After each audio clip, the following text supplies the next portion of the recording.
Hello बच्चों, let's read the question. The question is what is a fine spectrum.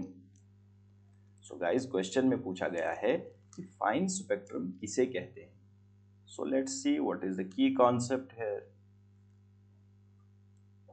तो guys, की concept जो यहाँ पे है, वी नो कि जो एक इलेक्ट्रॉन होता है, अगर एक इलेक्ट्रॉन एनर्जी एब्जॉर्ब करता है, okay, when it absorbs energy, so क्या होता है, it excites to higher energy level.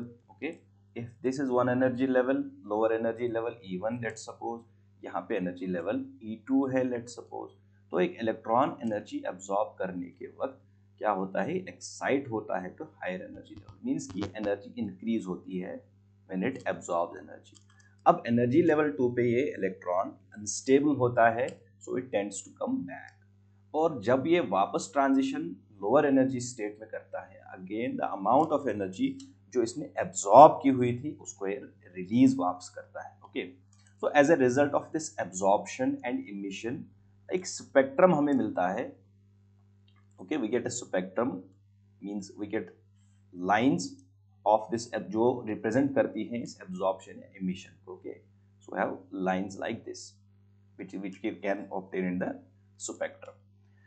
Now अगर हम एक external magnetic या magnetic और electric field apply करते हैं, if we apply an external magnetic or electric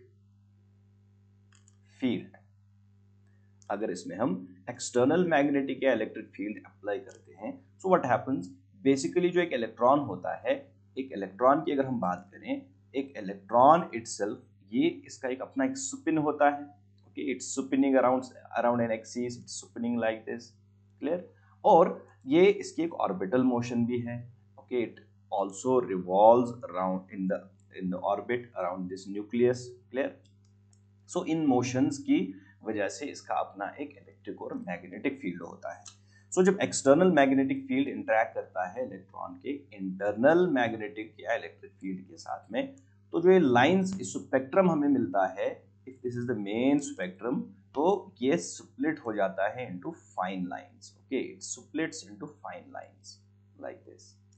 और उस केस में जो हमें स्पेक्ट्रम मिलता है, फाइनली क्लोजली स्पेस्ड हमारे पास स्पेक्ट्रल लाइंस होती हैं जो बेसिकली रिप्रेजेंट करती हैं इस स्पेक्ट्रम को, इस स्प्लिटिंग को. Okay, this phenomena is basically which gives us the fine spectrum. Okay, fine spectrum. So we can write that when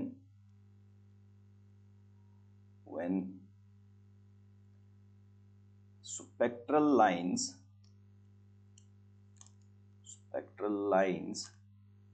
split under the influence of external magnetic or electric field. Spectral lines split under the influence of external magnetic field. They give rise to closely spaced fine lines called as उसी को हम fine spectrum कहते हैं. That is basically the fine spectrum. Clear guys? So this is how we obtain the fine spectrum.